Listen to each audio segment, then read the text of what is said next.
Ma loen sulle ühe lehekülje oma uuest raamatust, mis ilmub enne jõule ja mille nimi on Elu uus tase. Tõuse elevusega, ela isuga, maga rahuga. Kas valida suured või väikesed eesmärgid?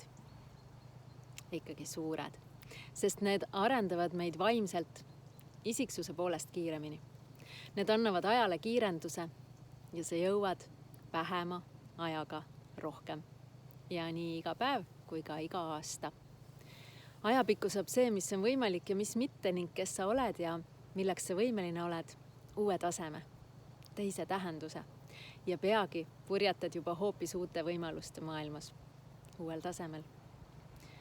Suured 10-20 aasta eesmärgid jagunevad alati aasta, kuu ja päeva eesmärkideks ja väga konkreetseteks sammudeks. Suured eesmärgid tulebki alati väikesteks ampsudeks tõlkida. Ja siis kaotab tähtsuse see, kas sul on tegelikult aega, tervist või jaksu, näiteks väga nõudliku palgatööga või väikeste laste emana, kedagi hooldades või oma tervise eest hoolt kandes. Suure eesmärgi minisamm vali siis, kui pole mingil põhjusel võimalik.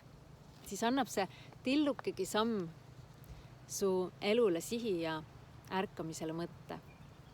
Peaasi, et su eesmärk on selge ja oluline. Tibusamme saab alati teha. Finantsvabaduse suunas, täiusliku tervise poole, paremaks kaasaks olemiseks, oma maakodu loomiseks. Suur või väike eesmärk oleneb eelkõige fantaasiast ja eneseusaldusest, sest ka väga suurt eesmärki saab püüelda väga tillukeste sammudega. Ja selleks, et seda iga päev kas või pool tundi teha, läheb lihtsalt vaja head põhjust, mis sind tõesti motiveerib edenema.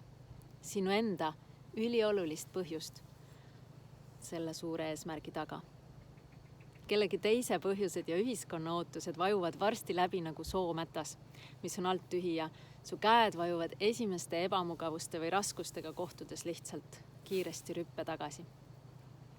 Kui algav päev sind emotsionaalselt ei käivita, on palju lihtsam vajutada snooze-nuppu, kui ennast voodis istukile ajada ja päeva kallale asuda.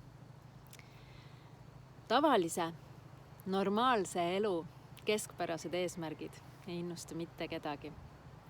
Eesmärgid, mis sära silmi toovad, on alati suured.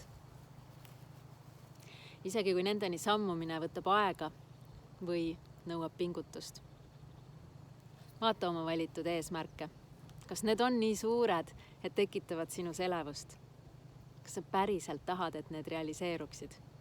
Kas oled nende nimel valmis hüppama üle ebamugavuste hirmutava kuristiku